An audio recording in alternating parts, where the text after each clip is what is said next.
Hello world, this one life where you get to choose where you go and what you do and who you get to be. You get to choose your mindset, your actions, your reactions. You get to choose your attitude and perception. You get to choose what you say and do and think. You have the power every single day and whatever you choose. I hope you honor your inner wisdom and make brave choices and follow the path that feels like love and freedom and bliss. The dreams, the visions, the things that spark your inner voice to whisper, "This is right." I hope that if there is one thing you trust in this world, it's your heart. I hope if there's one thing you honor above all else, you honor what you feel.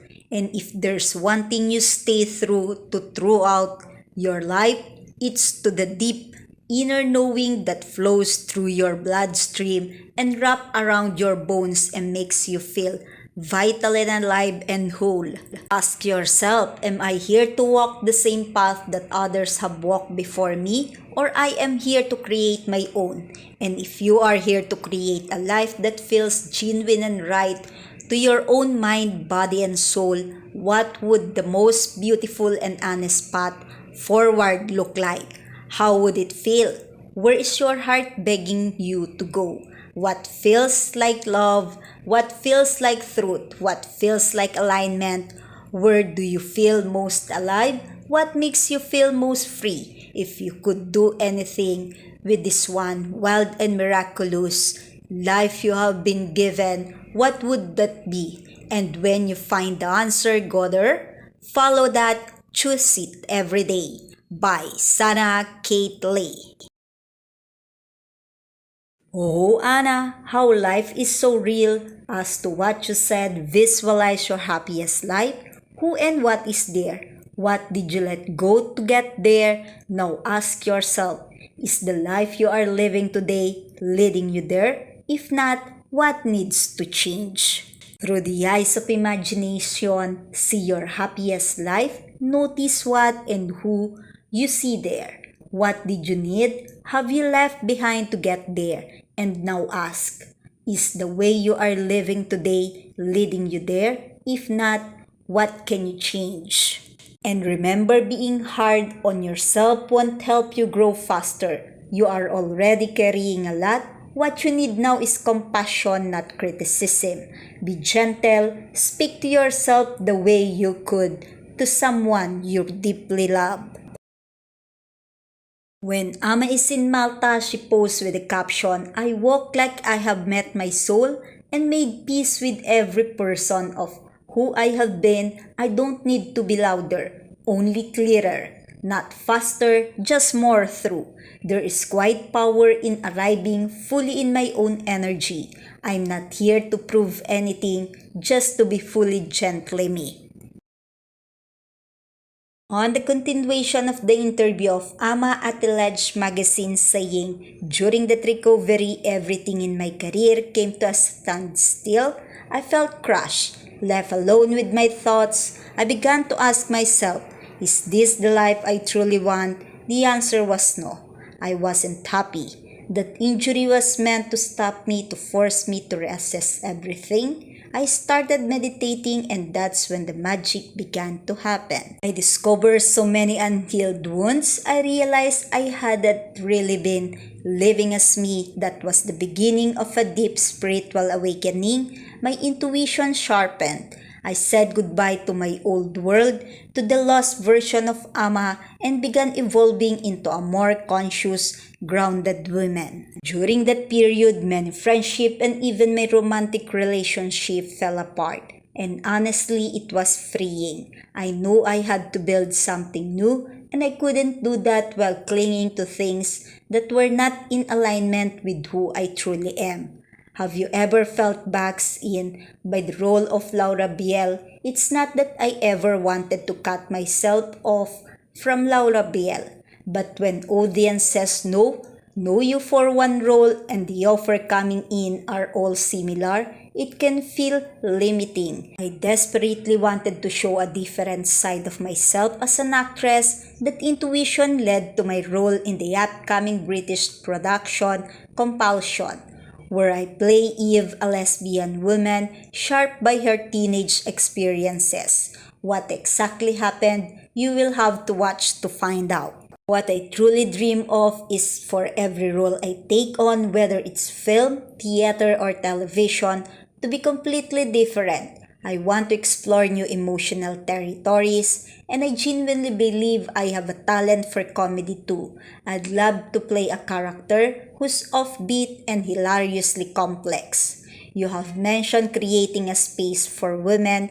Can you tell us more? Yes, I envision a foundation, a safe space for women where they feel seen, heard, valued, and free to be completely themselves. No competition, no race for beauty, intellect, or charisma, just support. I believe when you come together and act from the heart, we can truly transform our realities. This idea is already taking form. I see how my Mornings with Amma series on Instagram touches people. Women write to me, sharing their stories and telling me I have helped them believe in themselves again, that they are learning the meaning of self-love. Soon I'm launching my podcast PS I Love You, where I will speak with women about difficult but necessary topics. Each guest's journey toward reclaiming her worth will be the heart of every episode. I'm also working on a music project with an incredible Polish vocalist. It's for women and I hope it's find its way into many hearts. You see, that little girl named Amma once dreamed of using her voice to help people, and that dream is coming true. It brings tears to my eyes because I see how deeply I have changed since the moment I trusted myself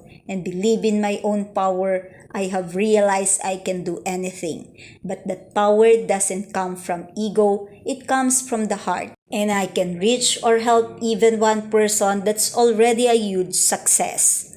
The interview is not yet finished. Wait for my exciting finale as I am still working on it. Thank you, Alleged Magazine, for the photos. Simone and friends truly enjoyed the place of Capri, Italy, as Capri is an island of 1,000 faces where visitors can walk the trails skirting the cliff above the Mediterranean in total solitude, dive into the crystalline waters of its rocky shore, or plunge into the vibrant crowd of the Piazzetta and shop in the most fashionable boutiques in the world. Capri is famous for its sparkling blue waters, rugged green landscape, and glitz visitors, and most people will tell you that it's the most visit in the Amalfi Coast. The island of Capri is a rare concentration of science, beauty, wonders of archaeology, architectural and nature, and where the air smell like orange blossom. Capri is known for its luxurious beach club that have stylish loungers, beachside bars, restaurant, and the private beaches. This beach club often breathtaking view of the Mediterranean where you can enjoy the sun, sea, and sand while being surrounded by the natural beauty of the island. Capri is known for its magnificent rock formations, and you will be overwhelmed by the beauty of the natural surroundings. Not only will you cross a bunch of the can't-miss sight in Capri, you will feel like Italian royalty as you cruise on the open water, a jewel of southern Italy. The island of Capri is famous for many reasons. It has jaw-dropping nature beauty, delicious cuisine, and world-class shopping. One of its best-known natural sights is the Blue Grotto, a dark cavern where the sea glows electric blue, the result of sunlight passing through an underwater cave. In summer, Capri's dramatic cove stud coastline draws many yachts. What we are waiting for? Let's all visit Capri, Italy, like what Simone did. The beauty of Ruba is always elegantly stunning as she attended the wedding of the son of Elisaab in Lebanon.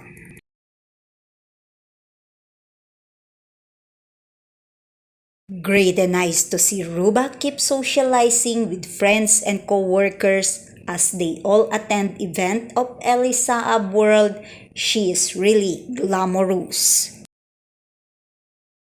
You are so cute, Brando. Always been my happy pill is you. On the post of Michele with the caption, I started listening to OC when I was literally 10 years old. In my small bedroom, a man free from prejudice, a timeless artist, the history of music, but also part of my childhood. Part of my most vivid memories. Have a good trip, Prince of Darkness. I will love you forever, Mick. This time Michele go back in Italy on his own studio in Melagnano wherein he is doing some work.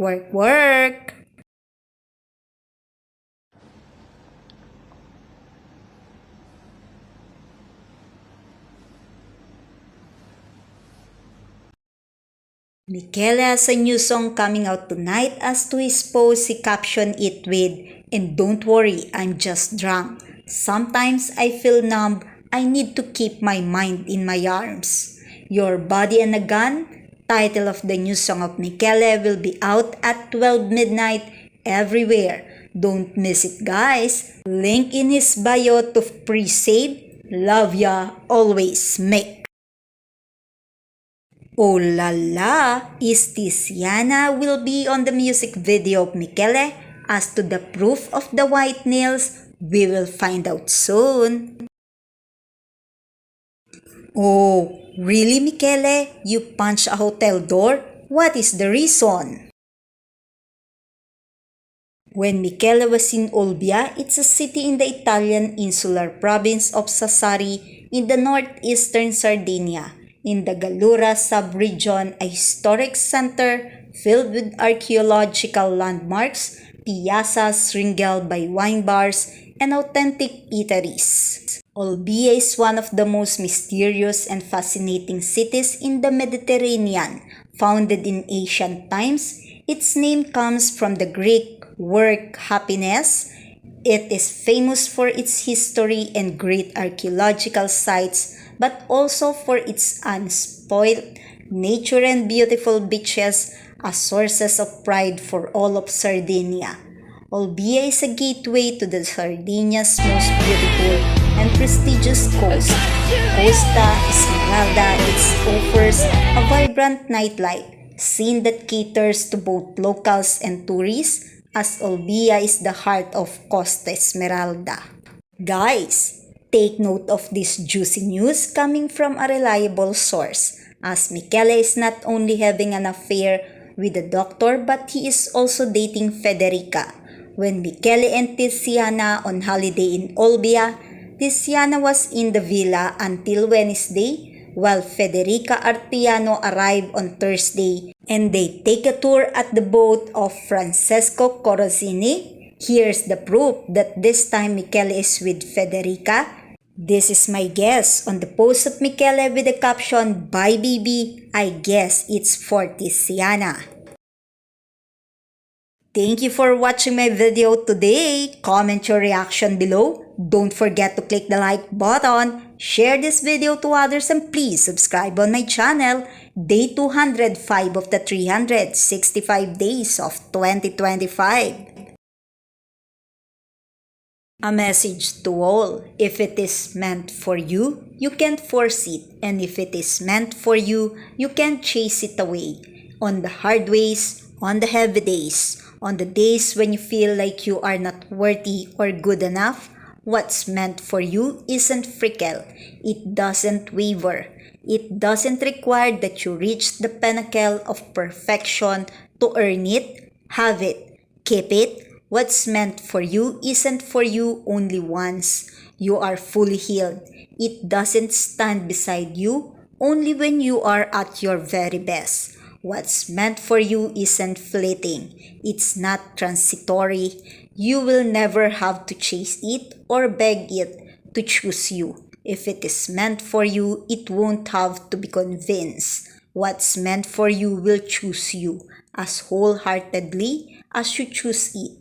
As you climb your highest mountain and descend into your deepest valley, it will walk with you and hold your hand and remain by your side, and it will stay. You will know it's meant for you when the idea of never ever trying scares you more than the fear that you might fail, when you realize there's something more important than your fear, something greater, something that can't be ignored. When you have tried ignoring the call, but it only gets louder, when you recognize that this gift you have been given can no longer be kept inside you, that you must share it with something bigger and greater than yourself. You will know it's meant for you because every cell of your being will scream while your inner voice whisper, "This is right. This is the way." Trust what you may not yet be able to see with your outer vision but can feel deep within your bones. By Sana Kate Lee.